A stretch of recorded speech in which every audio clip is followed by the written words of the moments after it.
नमस्कार दोस्तों, साथियों, छात्र छात्राओं। इस चैनल पर हम लोग अंग्रेजी में बहुत कुछ पढ़ रहे हैं, सीख रहे हैं। जैसे मैं rules of translation, usage of words in English, grammar और इत्यादि बहुत सी चीज़ें। तो आइए आज हम लोग फिर रूल्स ऑफ ट्रांसलेशन पढ़ें, स्पेशल रूल्स ऑफ ट्रांसलेशन की जानकारी प्राप्त करें। तैयार हो जाए।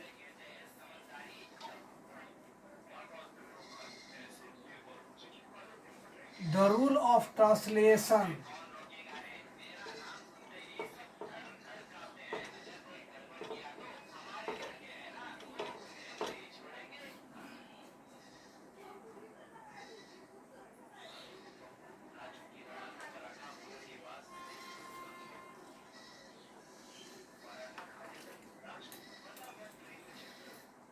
There are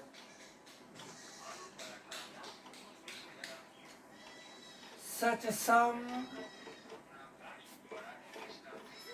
particular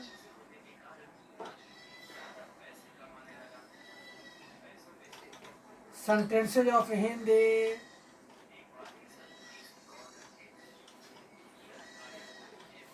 in our Hindi language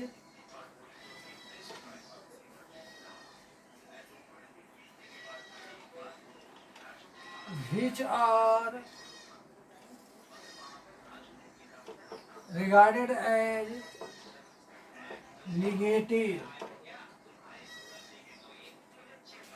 They are called the imperative sentence.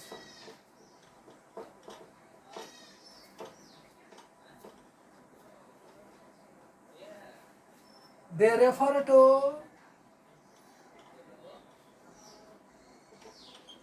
prohibition.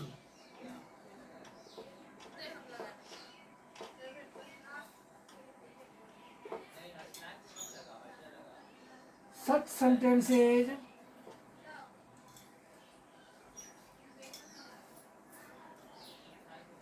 consist of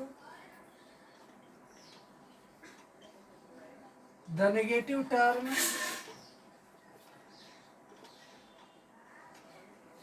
मत मत या ना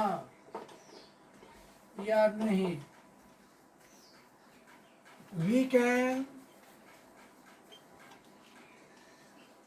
translate as follows.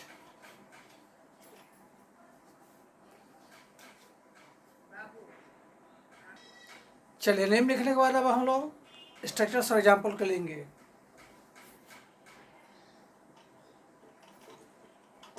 The core structure.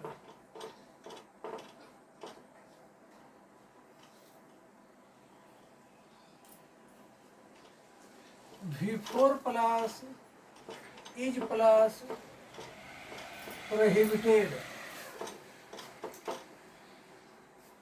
This is our basic structure through which we have to translate the particular sentence which we are going to read. Verbigracia.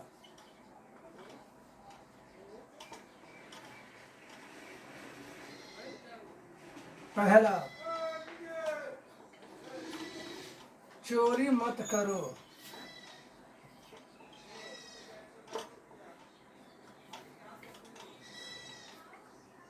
झूठ मत बोलो.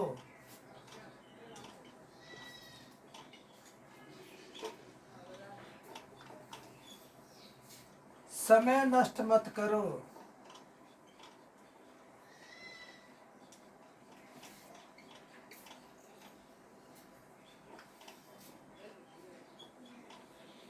गाली मत दो.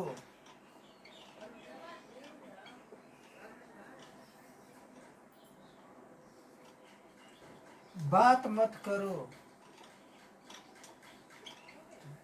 अब हम लोग समझेंगे. हमारे हिंदी बोलचाल की भाषा में हिंदी के बहुत से वाक्य बोले जाते हैं, पढ़े जाते हैं, लिखे जाते हैं, जो कि माने जाते हैं कि निगेटिव कहलाते हैं. निगेटिव का मतलब होता है नकारात्मक. और वो निगेटिव सेंटेंस जो होते हैं इम्परेटिव सेंटेंस के कहलाते हैं, अर्थात इम्परेटिव का मतलब होता है आज्ञा सूचक वाक्य। और उस वाक्य से, उस प्रकार के नेगेटिव इम्परेटिव सेंटेंस से, उस प्रकार के नेगेटिव इम्परेटिव सेंटेंस के वाक्य से प्रोहिबिशन का बोध होता है। प्रोहिबिशन का बोध होता है कि मतलब ये हुआ, प्रोहिबिशन का मतलब ये हुआ निषेध, अर्थात जब कोई व्यक्ति किसी व्यक्ति को काम करने से मना करता है तो सब निषेध कहते हैं। जैसे चोरी मत करो, झूठ मत बोलो, डाका मत डालो, दूसरों को मत लूटो, समय बर्बाद मत करो, ठीक। तो इस तरह के नेगेटिव इम्परेटिव सेंस कहलाते हैं और उससे प्रोहिबिशन का बोध होता है। हालांकि इस प्रकार के वाक्य को बनाने के लिए हमारा अंग्रेजी भाषा में अनगिनत नियम हैं, जिनमें से एक हम पहले से बता चुके हैं डॉन पर आधारित, आज दूसरा नियम बता रहे हैं। सबसे पहले हम लोग लिखेंगे, शुरू में देखेंगे यह वाक्य में कि मुख्य क्रिया कौन सा है। जैसे चोरी करना, झूठ बोलना, नष्ट करना, गाली देना, बात करना, यह मुख्य रूप से क्रिया है। इस क्रिया का शुरू में सबसे पहला रूप लिखेंगे, उसमें आईएनजी जोड़ देंगे। मुख्य क्रिया का पहला रूप लिखेंगे, उसमें आईएनजी जोड़ देंगे। जब आईएनजी जोड़ देंगे तो वो क्रिया का चौथा रूप कहलाएगा, अर्थात शुरू में क्रिया का चौथा रूप। क्रिया का चौथा रूप कहते हैं जिसमें आईएनजी जोड़ जाए। इसे चोरी मत करो, स्टील पहले लिखे। स्टील क्या है? मुख्य क्रिया का पहला रूप है, उसको हम आईएनजी जोड़ दिए तो क्या बन गया? स्टीलिंग, ठीक। उसके बाद इश्क जोड़ेंगे। उसके बाद प्रोहिबिटेड शब्द को लिखेंगे,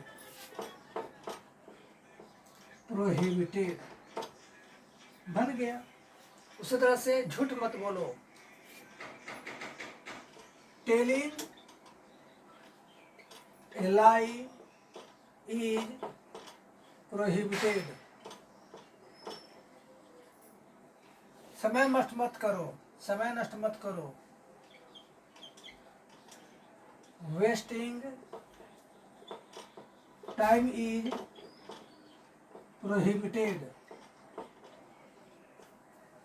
गाली मत दो, अब्यूजिंग इज प्रोहिबिटेड। बात मत करो, टॉकिंग इज प्रोहिबिटेड। उसी तरह से we can take some more examples in the valid support of this rule.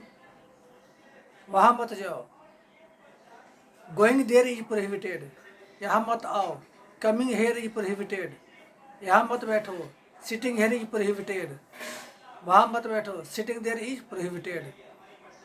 ज़्यादा मत बोलो, speaking too much is prohibited, सोचो मत, thinking is prohibited।